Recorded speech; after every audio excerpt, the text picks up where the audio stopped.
الحمد للہ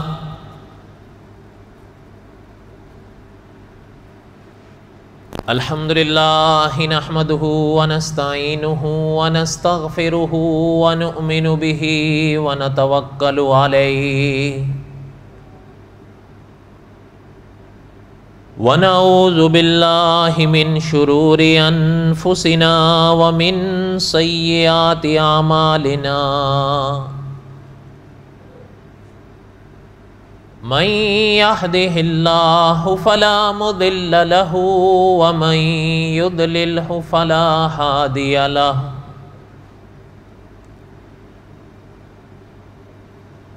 ونشهد أن لا إله إلا الله وحده لا شريك له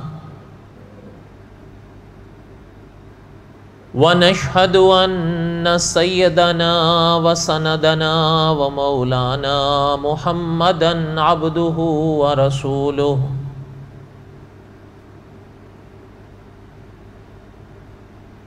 أما بعد أعوذ بالله من الشيطان الرجيم بسم الله الرحمن الرحيم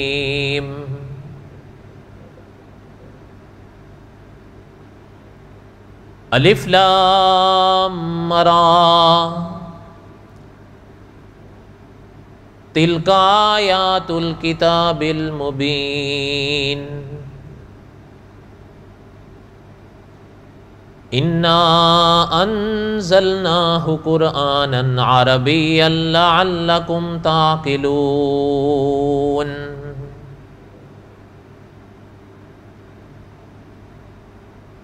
نحن نقص عليك احسن القصص بما اوحينا اليك هذا القرآن وان كنت من قبله لمن الغافلين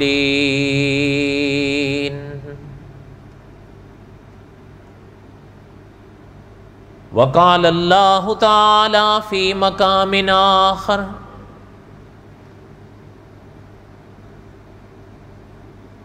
قل ان کنتم تحبون اللہ فاتبعونی یحببکم اللہ ویغفر لکم ذنوبکم واللہ غفور رحیم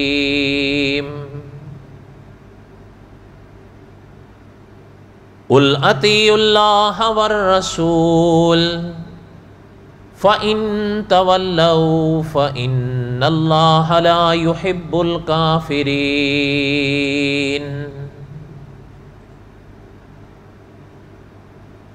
إِنَّ اللَّهَ اصْطَفَى آدَمَ وَنُوحًا وَآلَ إِبْرَاهِيمَ وَآلَ عِمْرَانَ عَلَى الْعَالَمِينَ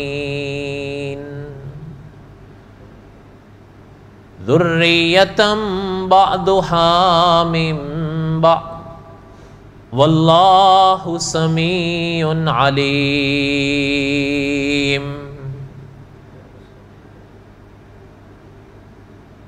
وقال اللہ تعالی فی مقام آخر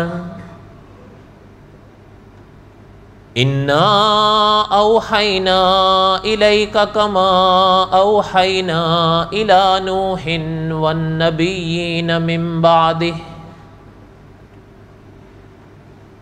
وَأَوْحَيْنَا إِلَىٰ إِبْرَاهِيمَ وَإِسْمَاعِيلَ وَإِسْحَاقَ وَيَعْقُوبَ وَالْأَسْبَاطِ وَعِيسَىٰ وَأَيُّوبَ وَيُونُسَ وَهَارُونَ وَسُلَيْمَانَ وَآتَيْنَا دَاوُودَ زَبُورًا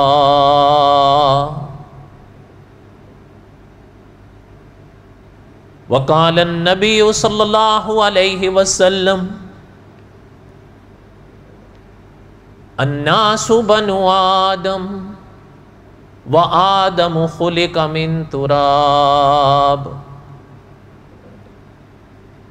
وقال النبی صلی اللہ علیہ وسلم انا آخر الانبیاء وانتم آخر الامم وقال النبي صلى الله عليه وسلم طلب العلم فريضة على كل مسلم ومسلمة. صدق الله العظيم وصدق رسوله النبي الكريم ونحن على ذلك لمن الشاهدين والشاكرين والحمد لله رب العالمين. اللهم صل على محمد وعلى آل محمد كما صليت على إبراهيم وعلى آل إبراهيم إنك حميد مجيد.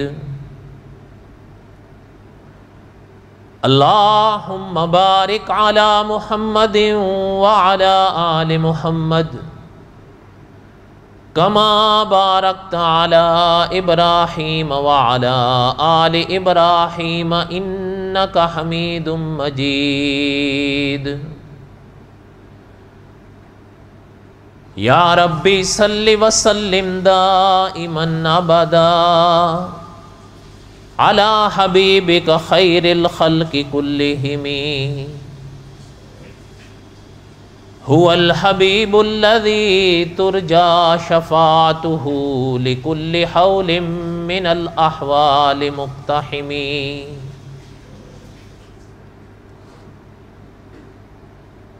ہمہ قسم کی حمد و ثنا اللہ ذات لم یزل لا یزال کی پاک ذات کے لیے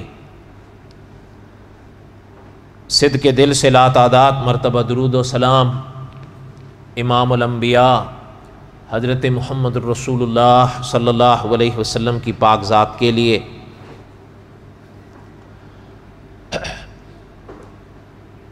جمعے کے بیانات میں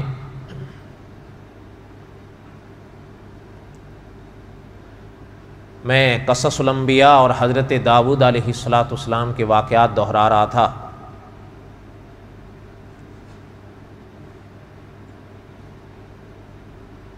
اور حضرت داؤد علیہ السلام کے واقعات میں سے ایک دو سرخیاں رہ گئی ہیں اس باب کی. انشاءاللہ اللہ تعالیٰ نے توفیق دی تو اس کو پورا کر کے پھر ہم حضرت سلیمان علیہ السلام کے واقعات کو پڑھیں گے انشاءاللہ.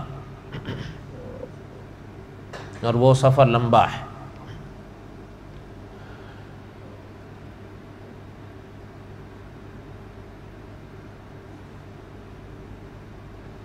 حضرت داؤد علیہ السلام کے واقعات میں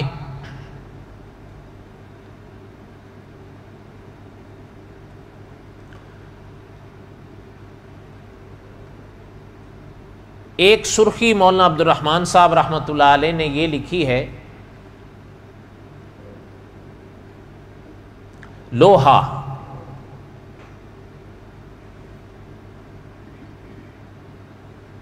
یہ اللہ ذوالجلال والاکرام کی ایک بڑی نعمتوں میں سے ہے.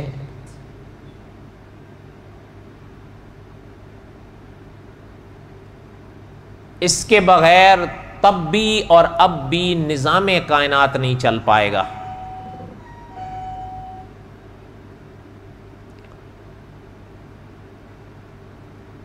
پھر جو اللہ ذوالجلال والاکرام نے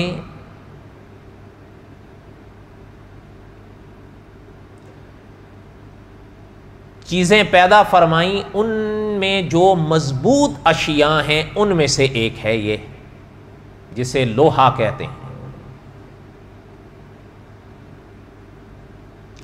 اور اللہ ذوالجلال والاکرام کے پاک کلام میں جو صورتیں ہیں ان میں باقاعدہ ایک مستقل سورت ہے جس کا نام ہے سورۃ الحدید.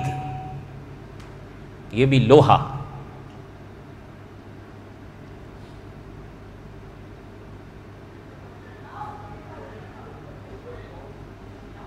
اور آج پھر جو جس دور سے آپ اور ہم گزر رہے ہیں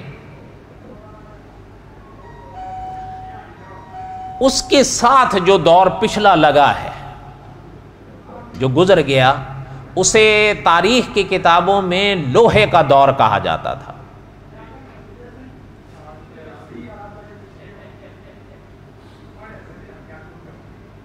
تو بہرحال کہنے کا مقصد یہ تھا کہ یہ اللہ تعالیٰ کی نعمتوں میں سے ایک نعمت ہے.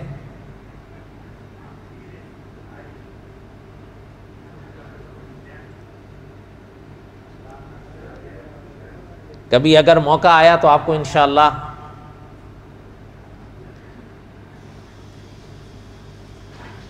ایک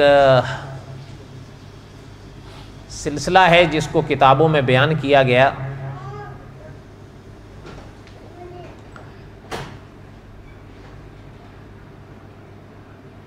کہ فرشتوں نے کچھ سوالات اللہ ذوالجلال والاکرام سے کیے تھے. ان سوالات میں ایک سوال فرشتوں نے اللہ تعالیٰ سے یہ کیا تھا کہ یا اللہ یہ جو پہاڑ ہیں ان پہاڑوں سے مضبوط بھی کوئی شے آپ نے پیدا فرمائی. حکیم الاسلام قاری محمد طیب صاحب رحمۃ اللہ علیہ وہ محتمم دارالعلوم دیوبند لکھتے ہیں کہ اللہ ذوالجلال والاکرام نے فرمایا تھا ہاں ہم نے پہاڑوں سے مضبوط لوہے کو پیدا کیا، لوہے سے مارو پہاڑ ٹوٹ جائے. پھر فرشتوں نے یہ آگے سوال کیا تھا کہ یا اللہ آپ نے لوہے سے بھی مضبوط کوئی شے پیدا کر، فرمایا ہاں بالکل آگ ہے، لوہے کو آگ میں ڈالو پگھل جائے.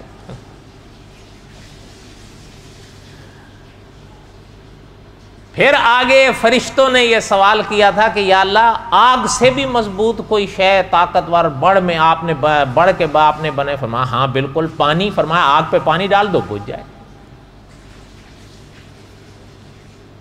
پھر اسی سوال کے سلسلے میں فرشتوں نے یہ سوال کیا کہ یا اللہ پانی سے بھی پھر آپ نے کوئی طاقتور شے پہ، فرمایا بالکل ہوا چلا دو پانی خشک ہو جائے. پھر فرشتوں نے یہ سوال کیا تھا کہ یا اللہ پھر آگ سے بھی کوئی مضبوط شے ہے. ایک لمبا سلسلہ ہے اور بڑے ایک عجیب و غریب سوال ہیں، جواب ہیں، وضاحتیں ہیں. اللہ تعالیٰ نے اگر زندگی دی تو کسی موقع پر آئے گا انشاءاللہ. ابھی وہ بات سنیں ورنہ یہ رہ جائے گی. بڑی بڑی باتیں ہمارے علماء محققین نے، اکابر اولیاء نے لکھی ہیں جو فی الحقیقت اللہ تعالیٰ کی ایک خاص عنایات تھیں. اس کو ایک بڑے عنوان سے بھی یاد کیا جاتا ہے، کثرت تصنیف سے. اور قاری طیب صاحب رحمۃ اللہ علیہ محتمم دارالعلوم دیوبند فرمایا کرتے تھے کہ کثرت تصنیف یعنی کتابوں کی کثرت یہ حضور کی امت کی خصوصیت ہے. اتنی کتابیں حضور کی امت نے لکھی ہیں کہ وہ لکھتے لکھتے نہیں تھکے، ہم پڑھتے پڑھتے تھک. اچھا اور یہ بھی ہے یعنی وہ حضرات تو تھے ہی تھے، اس میں تو کوئی شبہ نہیں. اللہ ذوالجلال والاکرام نے برے صغیر میں بھی ایسی شخصیات کو پیدا فرمایا کہ انہوں نے ایسی ایسی کتابیں لکھ کر دین اسلام کی خدمت کی ہے جس کی مثال نہیں ملتی. یعنی ایسی کئی کتابیں ہیں جن کے بارے میں مفتی تقی عثمانی صاحب یا علامہ خالد محمود صاحب رحمۃ اللہ علیہ جیسی شخصیات نے لکھا یا فرمایا تھا کہ ایسی کتابیں اردو میں آئیں جن کی مثال عربی تک میں نہیں. تو بہرحال اللہ تعالیٰ ہر ایک کی محنت کو قبول فرمائے. بات کر رہا تھا مولانا عبد الرحمن صاحب رحمۃ اللہ علیہ نے حضرت داؤد علیہ السلام کے ابواب میں ایک سرخی قائم فرمائی، لوہا. وہ اس لیے قائم فرمائی کہ حضرت داؤد علیہ السلام کے ابواب میں یہ ایک خاص باب ہے. اور علماء نے لکھا ہے کہ لوہے کے حوالے سے حضرت داؤد علیہ السلام کا معجزہ ہے، اور وہ حضرت داؤد علیہ السلام کو قدرت نے بخشا تھا.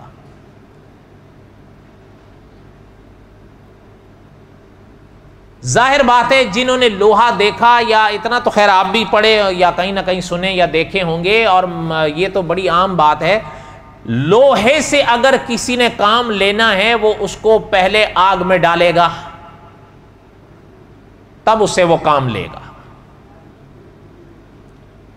لیکن اللہ ذوالجلال والاکرام کی شان ہے کہ حضرت داؤد علیہ السلام کا تذکرہ جہاں اللہ تعالیٰ نے قرآن پاک میں بیان فرمایا فرمایا وَلَقَدْ آتَيْنَا دَاوُودَ مِنَّا فَضْلًا یا جبال اوبی مَعَهُ وَالطَّيْرَ. یہ تو پچھلے جمعے ہو گیا. آگے فرمایا جو آج کا موضوع ہے وَأَلَنَّا لَهُ الْحَدِيدَ. اللہ نے فرمایا ہم نے حضرت داؤد کے ہاتھوں میں لوہا نرم کر دیا.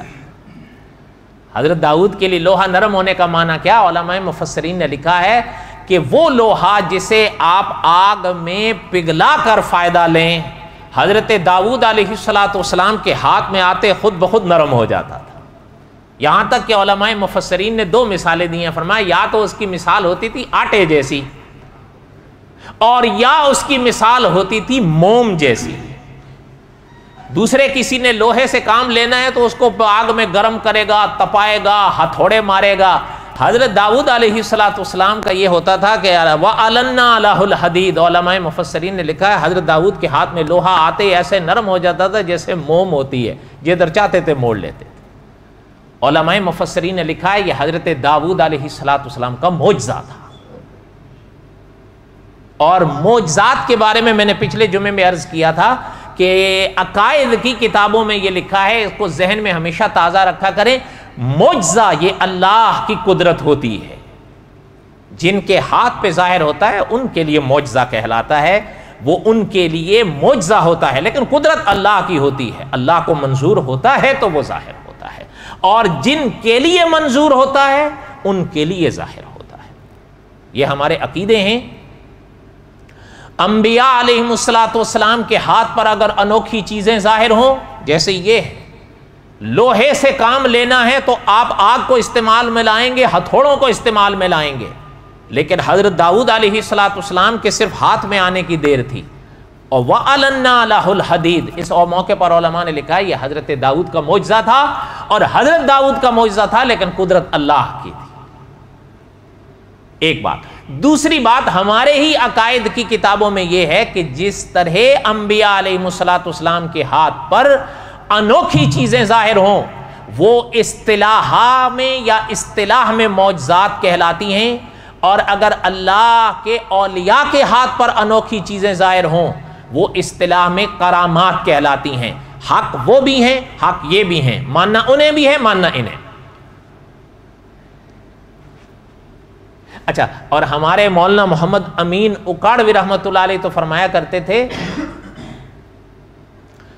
ہمارے والے حضرات سے کہ جس طرح انبیاء علیہ السلام کے معجزات کو بیان کرتے ہو، خدا کے اولیاء کے کرامات کو بھی بیان کیا کرو. محترم فرماتے تھے کہ جس طرح ہمارے عقائد کی کتابوں میں معجزات کے تذکرے ہیں، اسی طرح کرامات کے تذکرے ہیں. اور محترم فرماتے تھے جس طرح علماء حق نے معجزات کے تذکرے لکھے ہیں، کرامات کے بھی لکھے ہیں. ہاں، لیکن یہ حضرت ساتھ فرماتے تھے کہ ساتھ میں پوری تفصیل ہونی چاہیے کہ معجزہ ہو یا معجزات ہوں، کرامت ہو یا کرامات ہوں، ان میں قدرت ساری اللہ کی ہوتی ہے.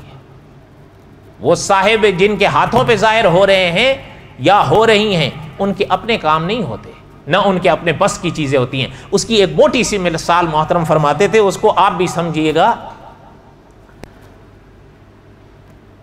قرآن پاک اللہ کا کلام ہے نا. الحمد کی الف سے لے کر والناس کے سین تک پورا قرآن اللہ کا کلام ہے، یہ یاد رہے. یہ کتاب محمد الرسول اللہ صلی اللہ علیہ وسلم نے عالم کے سامنے پیش فرمائی. مانتے یہ والے بھی ہیں اس بات کو کہ یہ کتاب حضور نے پیش فرمائی، لیکن ان والوں کا کہنا یہ ہے کہ یہ محمد الرسول اللہ کی اپنی کتاب ہے. ہم یہ کہتے ہیں محمد الرسول اللہ صلی اللہ علیہ وسلم کے پاک دل پر یہ خدا کی کتاب اتری ہے. ایک بات. دوسری بات یہ ہے کہ قرآن پاک حضور علیہ السلام کا معجزہ ہے، بلکہ حضور کے بڑے معجزات میں سے ہے. علماء نے ایک بات لکھی ہے کہ اللہ کے آخری نبی صلی اللہ علیہ وسلم کے معجزات تو بہت ہیں. ان میں مورخ اسلام مولانا فاروقی مرحوم نے لکھا کہ 5 حضور کے معجزات بڑے تھے. ہوئے تو اور بھی، لیکن 5 ایسے تھے جو بڑے تھے. ان میں حضرت فرماتے تھے، اور دوسرے اکابر نے بھی لکھا ہے کہ ان میں خدا کا کلام حضور کا بڑا معجزہ تھا۔ اچھا، یہ بات ذہن میں تازی کرنے کے بعد اگلی بات مولانا امین اکاڑوی صاحب رحمۃ اللہ علیہ کی سنیں۔ قرآن حضور کا معجزہ ہے نا، اور کلام اللہ کا ہے، تو الحمد کی الف سے لے کر والناس کے سین تک پورے قرآن پاک میں کوئی ایک لفظ تو دور کی بات ہے، کوئی حرف بھی حضور کا اپنا ہے؟ بولو نہیں، حضور کا اپنا کیسے ہو سکتا ہے؟ الحمد کی الف سے لے کر والناس کے سین تک سارے کا سارا خدا کا کلام ہے، حضور کا معجزہ ہے، لیکن قرآن پاک میں لفظ تو بڑی دور کی بات ہے، کوئی حرف بھی حضور کا اپنا نہیں ہے۔ اس لیے علماء نے فرمایا یہ حضور کا معجزہ ہے، قدرت اور کلام اللہ کا ہے۔ اسی لیے مولانا امین اکاڑوی رحمۃ اللہ علیہ فرمایا کرتے تھے کہ معجزہ ہو یا کرامت ہو، اللہ کے نبی ہوں یا اللہ کے ولی ہوں، ان پہ ان کے اپنے بس نہیں چلا کرتے، وہ ساری قدرت خدا کی ہوتی ہے، اور یہی عقیدے ہیں۔ اور اگر یہ بات آپ اپنے ذہن میں تازہ رکھیں گے تو انبیاء علیہ الصلوۃ والسلام کے معجزات یا اولیاء کی کرامات کہیں پڑھنے اور سننے میں آ جائیں نا تو پریشان ہونے کی ضرورت نہیں ہے، اس لیے کہ جب آپ یہ عقیدہ تازہ رکھیں گے کہ یہ جو سامنے معجزہ ذکر کیا جا رہا ہے یا کرامت ذکر کی جا رہی ہے اللہ ذوالجلال والاکرام کی قدرت سے ہوا، تو اللہ کی تو شان یہ ہے کہ علی کل شیء قدیر، کوئی شے بھی اللہ کی قدرت سے باہر نہیں ہے۔ یہی انبیاء علیہ الصلوۃ والسلام نے عقیدہ سکھایا۔ تو بہرحال کہنے کا مقصد یہ تھا، ایک بات یہ چیز ذہن میں تازی کر لیں، یہ ہے تو انشاءاللہ قصص الانبیاء کے آخری باب کا، لیکن یہ چیز جڑی ہوئی ہے تو سن لیں۔ حضرت عیسیٰ علیہ السلام کے جو معجزات بائبل بیان کرتی ہے انہیں ہم بھی مانتے ہیں، تفصیلات وہاں زیادہ صحیح، قرآن مقدس میں زیادہ تفصیلات نہیں ہیں، لیکن قرآن مقدس میں حضرت عیسیٰ علیہ السلام کے معجزات کے تذکرے ہیں، ان کو ہم بھی مانتے ہیں۔ فرق یہ ہے ان سے جب بات ہوتی ہے تو وہ اسے حضرت عیسیٰ کا اپنا کمال سمجھتے ہیں، وہ اسے حضرت عیسیٰ کی اپنی قدرت اور طاقت سمجھتے ہیں، وہ انہیں حضرت عیسیٰ کا اپنا بس سمجھتے ہیں۔ ہم یہ کہتے ہیں کہ یہ معجزات برحق ہیں، لیکن حضرت عیسیٰ کے معجزے تھے، قدرت خدا کی تھی۔ انی اخلق لکم من الطین، پرندہ بنایا مٹی سے محترم نے، کہیئۃ الطیر فانفخ فیہ فیکون طیرا باذن اللہ، وہ اڑا جاندار بن کے لیکن اللہ کے حکم سے۔ وَأُبْرِئُ الْأَكْمَحَ، مادر ذات اندھا ٹھیک ہوا، وَالْأَبْرَصَ، کوڑی ٹھیک ہوا برسی، وَأُحْيِي الْمَوْتَى بِإِذْنِ اللَّهِ، مردہ زندہ ہو کے نکلا قبر سے لیکن اللہ کے حکم سے۔ اب ان کے تذکرے بائبل میں بھی ہیں، ان معجزات کو ہم بھی مانتے ہیں لیکن قدرت اللہ کی مانتے ہیں، اس سے عقیدے کو کچھ نہیں ہوگا بلکہ عقیدہ اور مضبوط ہوگا۔ اور اگر اللہ نہ کرے ان لوگوں کی طرح ان کو ان حضرات کی طرف منسوب کر دیں گے تو شرک کا دروازہ کھل جائے۔ اور یہی چیز مولانا امین اکاڑوی رحمۃ اللہ علیہ فرمایا کرتے تھے کہ اگر کہیں خدا کے اولیاء کی کرامت کے تذکرے ہوں پریشان ہونے۔ اچھا، حضرت فرمایا کرتے تھے کہ اب ہم اس دور سے جس سے گزر رہے ہیں، بدعتیوں سے اتنے ہم لوگ مغلوب ہوئے ہیں کہ خدا کی ان اولیاء کی کرامات جو ہماری اپنی کتابوں میں ہیں ہم بیان نہیں کرتے۔ کیوں؟ حضرت فرماتے تھے اس کی وجہ یہ ہے کہ ہم ان سے کہ بھئی وہ کیا کہیں گے۔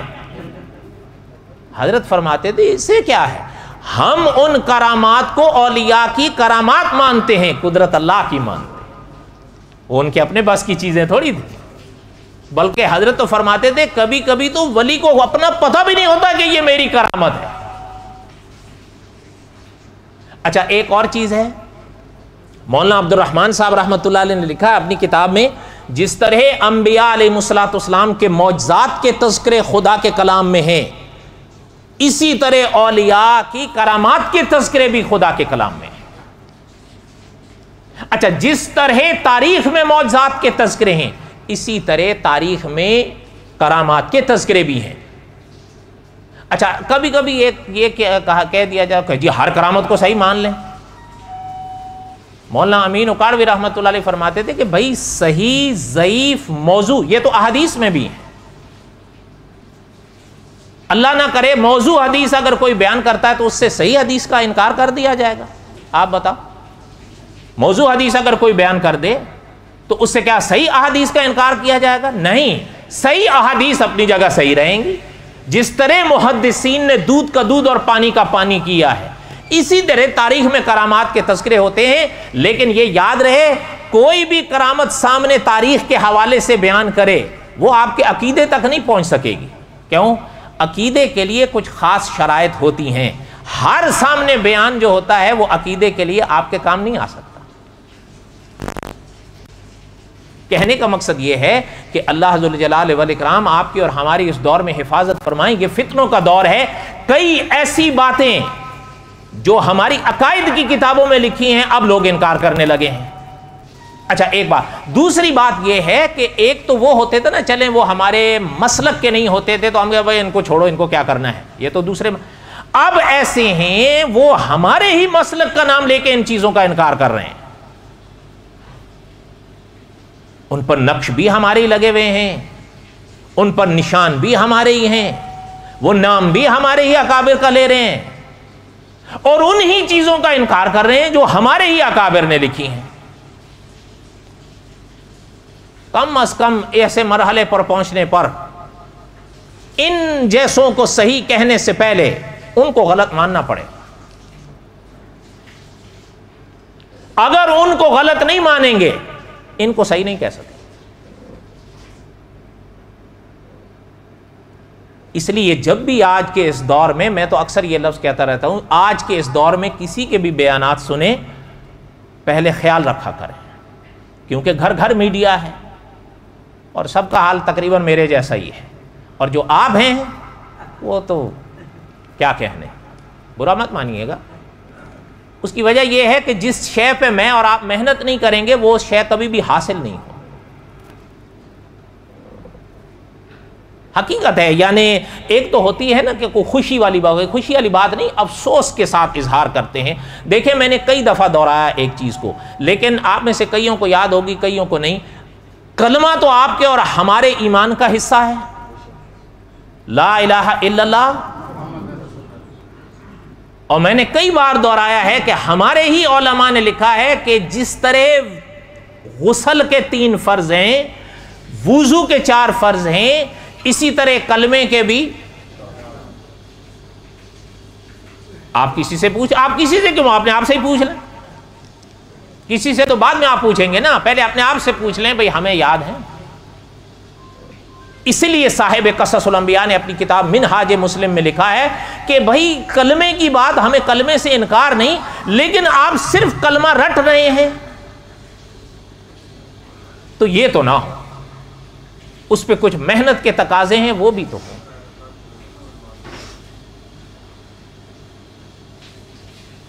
اچھا، یہ ہو سکتا ہے آپ کو اپنا ممکن ہے برا بھی لگے یا اوپرا بھی لگے۔ آپ نے عام طور پر یہ کہا جاتا ہے نا، اب تو یہ بر صغیر تقسیم ہو گیا، بر صغیر کے تقسیم سے پہلے ایک بڑی شخصیت کا وہ آج بھی نام ہے، اس میں کوئی شک نہیں، یعنی وہ نام اتنا بڑا ہے، کہتے ہیں کہ جس وقت وہ ہند تشریف لائے تو 90 لاکھ نے کلمہ پڑھا ہوگا۔ ہم انکار تو نہیں کرتے، واللہ عالم، اللہ تعالیٰ بہتر جانتے ہیں، ہم تو نہیں تھے اس زمانے میں، لیکن ایک بات صاحب منہاج مسلم نے لکھی ہے کہ ہم ضرور حیران ہوتے ہیں کہ مکے والوں پر 13 سال سرور کونین صلی اللہ علیہ وسلم نے خود محنت کی ہے۔ کتنا؟ آپ پتہ ہے نا، آپ نے سنا ہی ہوگا، حضور نے جب دعوی نبوت فرمایا تو اس دنیا سے پردہ فرمانے تک کتنے سال بنتے ہیں؟ 23، 20 کے اوپر 3، 13 سال مکہ مکرمہ میں اور 10 سال۔ اچھا، اور یہ بھی صاحب منہاج مسلم نے لکھا ہے کہ مکہ مکرمہ میں زیادہ تر جو مسائل اترے ہیں آسمانوں سے ان کا تعلق عقیدے سے تھا. آپ پڑھتے جائیں، آپ پڑھتے جائیں. روزے مدینہ میں آئے، جہاد مدینہ میں آیا، حج مدینہ میں آیا ہے، آپ پڑھتے جائیں. اس لیے صاحب منہاج نے لکھا ہے کہ مکہ المکرمہ میں آسمان سے زیادہ تر مسائل وہی آئے ہیں جن کا تعلق عقیدوں سے تھے.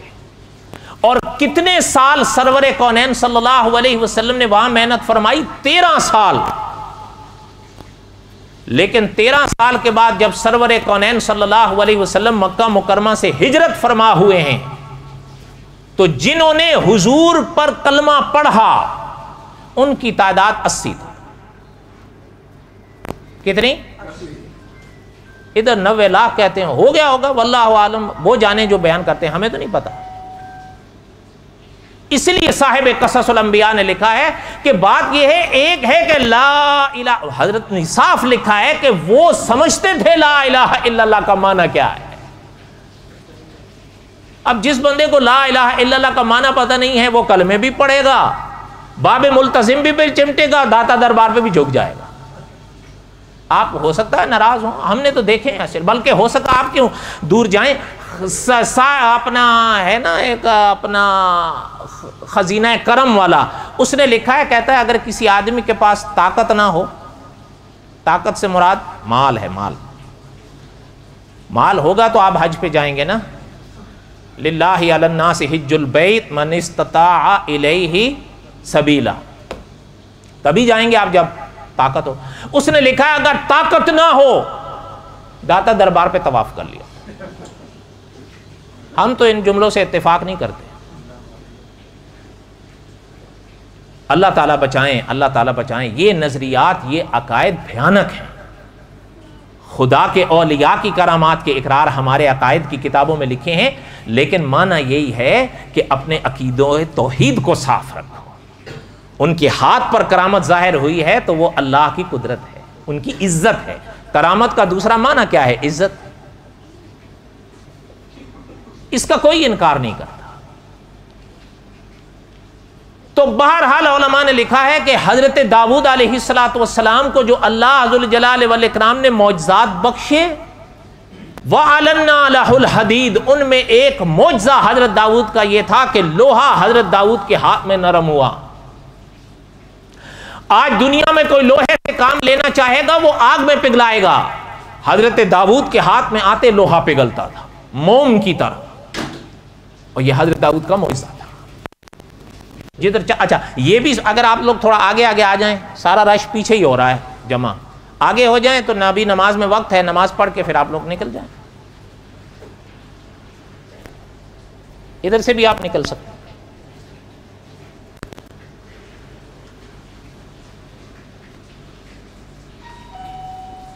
فرمایا وَلَقَدْ آتَيْنَا دَاوُودَ مِنَّا فَضْلًا یا جبال اوبی ماہ والطیر. یہ تو پچھلے جمعے ہو گیا. آگے سنیں وَعَلَنَّا لَهُ الْحَدِيدِ، اللہ نے فرمایا کہ حضرت داؤد کے لیے اللہ نے لوہے کو نرم کیا. اچھا یہ بھی آپ سنیں کہ علماء نے لکھا ہے کہ ایک موقع پر حضرت داؤد علیہ السلام نے ایک دعا کی تھی. دعا کس چیز کی تھی؟ اللہ حضرت نے دعا اس چیز کی تھی، مملکت ہوتی ہے نا، ملک، سلطنت، حکومت، اس کا ایک بیت المال کا نظام ہوتا ہے. ہوتا ہے یا نہیں ہوتا؟ آپ کے ہاں بھی ہے، دوسروں کے ہاں بھی ہیں. حضرت داؤد علیہ السلام کے ہاں بھی تھا. بعض علماء نے لکھا ہے کہ ابتدا میں محترم نے اپنا خرچ وہاں سے لیا، لیکن حضرت کو اچھا نہیں لگا. یہ یاد رہے علماء نے لکھا ہے کہ ایک اگر حکومت کا کام کرتا ہے یا کوئی شخصیت حکومت کا عہدہ سنبھال کے کام کرتی ہے، اس کے لیے بیت المال سے معاوضہ لینا جائز ہے، ناجائز نہیں ہے. ہاں حضرت داؤد نے اس کو تقوی کے خلاف سمجھا ہے.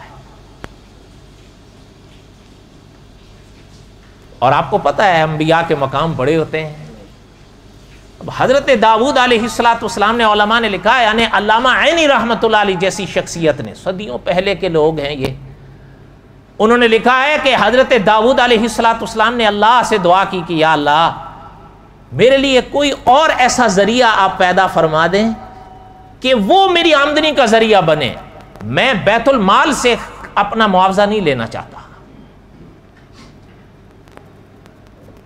اچھا، علماء نے لکھا ہے کہ یہ وہ موقع تھا کہ حضرت داؤد کی دعا کو اللہ نے قبول فرمایا۔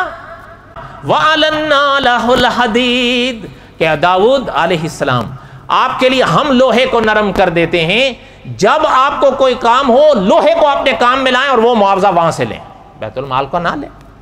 تو حضرت داؤد نے پھر وہ، اچھا پھر آگے اللہ کی شان دیکھیں، اللہ نے خود قرآن پاک میں فرمایا اَنِعْمَلْ سَابِغَاتٍ وَقَدِّرْ فِي السَّرْدِ وَعْمَلُوا صَالِحًا۔ اللہ نے فرمایا پھر ہم نے حضرت داؤد کو یہ سکھایا کہ زرہیں بنائیے، اس کو اپنے کام میں لائیے، زرہیں بنائیں۔ زرہیں کس کو کہتے ہیں؟ زرہے کی ہی جدید صورت جو ہے نا اب پروف جیکٹ ہے، اس زمانے میں زرہیں ہوتی تھیں، یہ اسی کی جدید صورت ہے، گولی سے حفاظت کرتی ہے، وار سے حفاظت کرتی ہے۔ تو علماء نے لکھا ہے کہ زرہیں اس طرح کی بنانا یہ حضرت داؤد سے شروع ہوا، اور اللہ نے خود فرمایا وَعَلَّمْنَاهُ صَنْعَةَ لَبُوسٍ لَكُمْ لِتُحْصِنَكُمْ مِنْ بَأْسِكُمْ۔ سورۃ انبیاء میں اللہ نے فرمایا کہ تمہاری خاطر ہم نے اپنے داؤد کو ایک خاص لباس بنانا سکھایا تھا تاکہ وار کے وقت تمہاری جان کی حفاظت ہو۔ اور آگے اللہ نے فرمایا فَهَلْ أَنْتُمْ شَاكِرُونَ، کیا شکر کرو گے؟ اللہ تعالیٰ شکر گزار بنائیں، یعنی اللہ ذوالجلال والاکرام کی شان ہے، کلام پاک میں پڑھیں تو انسان حیران ہو جاتا ہے۔ دوسرے مقام پہ اللہ فرما رہے ہیں اَنِعْمَلْ سَابِغَاتٍ وَقَدِّرْ فِي السَّرْدِ، اللہ نے فرمایا ہم نے حضرت داؤد سے فرمایا کہ یعنی اس کی جو کڑیاں ہیں نا اس کی زرے کی، اس کو اپنے حساب سے بنائیں، آپ بڑی چھوٹی حساب سے بنائیں تاکہ ایک حساب میں وہ آئیں۔ اور آگے اللہ نے فرمایا وَعْمَلُوا صَالِحًا، اچھے عمل کرو۔ اچھا یہاں پر ایک سوال ہے، کیا یہ بات وَعْمَلُوا صَالِحًا صرف حضرت داؤد کے لیے تھی؟ بولو تو صحیح۔ آپ لوگ تو ایسے ڈھیلے ڈالے بیٹھے ہو جیسے پانی میں سیلاب میں بہہ گئے ہو آپ۔ اللہ کے بندو چھنک بھی آپ کے اوپر نہیں نظر آ رہی، آپ تو ایسے سوکھے ساکھے آئے ہو۔ مگر خیر آپ حضرات سے بھی کیا گلہ ہے، مکی صاحب فرماتے ہیں کہ ہمیں کیا چاہیے، 2 روٹیاں، اور کیا چاہیے ہمیں، ہم تو حقیقت ہے اقتصادیات کے مارے ہوئے لوگ ہیں ہم، اور کیا ہو۔ اچھا یہ چیز ایک ذہن میں رکھیں، حضرت داؤد علیہ السلام کے یہ واقعات تو چلیں گے اپنے مقام پر، لیکن یہاں پر ایک بات کو سنیں، وقت ختم ہو رہا ہے۔ اللہ نے جو فرمایا وَعْمَلُوا صَالِحًا، اچھے عمل کرو، اللہ تعالیٰ ہر ایک کو اچھا عمل کرنے کی توفیق دیں۔ قاری طیب صاحب رحمۃ اللہ علیہ، وہ محتمم دارالعلوم دیوبند، اصل میں بڑوں کی باتیں بڑی ہوتی ہیں، یہ ایک مسئلہ ہوتا ہے، ان کی باتوں کو آپ کے ذہن کے قریب کرنے کے لیے کوئی نہ کوئی بات تازی کرنی پڑی ہے۔ ایک لفظ آپ نے سنا ہوگا، ممکن ہے جب پڑھتے ہوں، اب تو میں نہیں کہہ سکتا، عناصر اربع، سنا تھا؟ نہیں پڑھا کبھی کتابوں میں؟ آپ نے بھی نہیں پڑھا؟ آپ نے بھی نہیں پڑھا؟ اچھا آپ نے تو پڑھا ہی ہوگا، اٹک میں تو پڑھاتے ہیں، بھول بھال گئے سب، پرانی باتیں ہوگی۔ سادہ الفاظ میں سنیں، اتنے بھاری بھرکم لفظ کہاں یاد رہیں گے آپ؟ آگ، پانی، ہوا اور مٹی، اربع 4 کو کہتے ہیں عنصر، عناصر اربع، اس کی جمع ہے، تو 4 ہے نا، آگ، ہوا، پانی اور مٹی، یہی ڈھانچہ ہے نا، جسم کا ڈھانچہ یہی 4 چیزیں ہیں۔ تو اس کے سامنے قاری طیب صاحب رحمۃ اللہ علیہ فرماتے تھے کہ آسمان کی آوازیں جب پڑھو تو پتہ چلتا ہے اسی لفظ کے سامنے 4 چیزیں آتی ہیں۔ ایک ہے عمل، عمل سے پہلے ہے علم، یہ یاد رہے۔ مولانا امین اکاڑوی رحمۃ اللہ علیہ فرماتے تھے ہر عمل علم کا محتاج ہے، کوئی علم عمل کا محتاج نہیں ہے۔ ہاں، اور یہ بات مولانا قاسم نانوتوی رحمۃ اللہ علیہ نے مولانا امین اکاڑوی رحمۃ اللہ علیہ سے پہلے فرمائی تھی، جنہوں نے دارالعلوم دیوبند بنایا تھا۔ وہ فرماتے تھے ہر عمل علم کا، اور بولو تو صحیح، محتاج ہے، کوئی علم عمل کا محتاج نہیں ہے، شان اپنی ہے۔ قاری طیب صاحب رحمۃ اللہ علیہ فرماتے تھے عناصر اربع کے سامنے جو لفظ آسمانوں سے سنائی دیتا ہے وہ ہے علم، علم کے بعد ہے عمل، عمل کے بعد ہے اخلاص، اخلاص کے بعد ہے فکر۔ کتنی چیزیں ہوئیں؟ 4۔ اچھا، اب یہ لفظ تو نکھڑے ہیں نا، اب ان کی جمع کو سنو جو قاری طیب صاحب رحمۃ اللہ علیہ فرماتے تھے، کیونکہ یہ مجمل لفظ ہے نا، ابھی ابہام ہے، اب مکمل لفظ کیسا ہے؟ علم صرف علم ہوگا؟ فرمایا نہیں، علم علم نافع ہوگا۔ آپ نے لفظ سنا ہے نا، نفع، نفع سنا ہے نا، نفع، تو یہ نافع وہی ہے، علم علم نافع ہوگا۔ آگے عمل، عمل کون سا ہوگا؟ عمل عمل صالح ہوگا۔ عمل تو دوسرا بھی ہو سکتا ہے جس کو برا کہتے ہیں نا، تو نہ عمل صالح ہوگا تو عمل بنے گا۔ اور یہاں کیا ہے؟ وَعَمَلُوا صَالِحًا، کون سے عمل کرو؟ برے؟ صالح، اچھے عمل کرو۔ تیسری چیز کیا ہے؟ حضرت فرماتے تھے اخلاص، اور اخلاص کامل۔ پہلے علم آیا، پھر کیا آیا؟ عمل آیا، عمل صالح آیا، اور پھر اس کے بعد اخلاص، اخلاص کامل آیا۔ علم نافع، عمل صالح، اخلاص کامل۔ آپ کو پتا ہے جب تک اخلاص عمل میں نہیں ہوگا کوئی عمل اللہ کی درگاہ میں قبول نہیں ہوگا، یہ یاد رہے۔ شرکیہ اعمال اللہ قبول نہیں کرتے۔ اللہ تعالیٰ بچائیں، کوئی مسلمان بت کو سجدہ نہیں کرتا، بولو تو صحیح، کرتا ہے؟ کوئی مسلمان قبروں کو سجدہ؟ پتہ نہیں کون سی دنیا میں رہتے ہو آپ لوگ، اللہ کریں اگر نہ کرتے ہو تو، نہ کرتے ہو تو ذرا نظارے کر آیا کریں۔ ہم تو ان کے ساتھ بھی اتفاق نہیں کرتے، وہ اس کو تعویل کر کے کہے کہ جی یہ تعظیم ہے، سجدے میں کوئی تعظیم نہیں ہے۔ سجدہ جب حضور علیہ الصلوۃ والسلام کو جب صحابہ نے پوچھا تو حضور نے اجازت دی؟ سجدہ کرنا بڑی دور کی بات ہے، حضور جب تشریف لاتے تھے صحابہ کھڑے بھی نہیں ہوتے تھے۔ کیوں؟ اس لیے کہ حضور کے آمد پر حضور کے لیے کھڑا ہونا حضور کو پسند نہیں تھا۔ اچھا، جب جو حضور اپنے آنے پر کھڑے ہونے کو کہ پسند نہ فرمائے، سجدے کی اجازت دیں گے؟ بولو تو صحیح۔ تو جب حضور کے ہاں نہیں ہے تو باقی کسی کے ہاں بھی سوال ہی نہیں پیدا ہوتا۔ سجدہ صرف اس ذات کا حق، ٹھیک ہے؟ ناراض تو نہیں ہو؟ اچھا، آگے حضرت فرمائے اخلاص کامل۔ آپ کو پتہ ہے آج میں اور آپ اگر نماز پڑھیں اور اس خیال سے پڑھیں کہ اللہ ہی کے لیے ہے تو سارا ثواب ہے، لیکن اگر میں نیت باندھ لوں اور سوچوں یار فیصل بھائی دیکھ رہا تھوڑا لمبی کر لوں، ہو گئی؟ اور بولو تو صحیح، ہو گئی؟ بلکہ حدیث میں فرمایا گیا یہ شرک اتنا بھیانک ہے کہ جو سیاہ پتھر پہ کالی چونٹی چلنے سے بھی زیادہ بھیانک ہے، اعمال کھا جاتا ہے۔ اللہ کے ہاں شرک قبول نہیں ہے، وہ شرک آپ بت کے ساتھ کریں یا خدا کے کسی عمل کے ساتھ کریں، اللہ قبول نہیں فرماتے۔ سمجھ آئی؟ اچھا، آخری چیز جو حضرت فرماتے تھے فکر۔ فکر کون سی؟ فکر آخرت۔ فکر تو کئی طرح ہوتی ہے، یہاں فکر آخرت، آخرت کی فکر ہوگی تو پھر سارے عمل کریں گے۔ اور یہاں دیکھیں جو اللہ نے حضرت داؤد کو فرمایا وَعَمَلُوا صَالِحًا، میرے داؤد اچھے عمل کریں۔ علماء نے فرمایا یہ الفاظ حضرت داؤد کے لیے ہیں، پیغام خدا کا سارے عالم کے لیے۔ اور آگے جہاں یہ آیت پاک ختم ہوتی ہے انی بما تعملون بصیر، اللہ نے فرمایا جو کچھ تم کرتے ہو ہم دیکھ رہے ہیں۔ بات سمجھ آ گئی؟ وما علینا الا البلاغ المبین۔ سنتیں پڑھیں بقایا انشاءاللہ حضرت داؤد کا واقعہ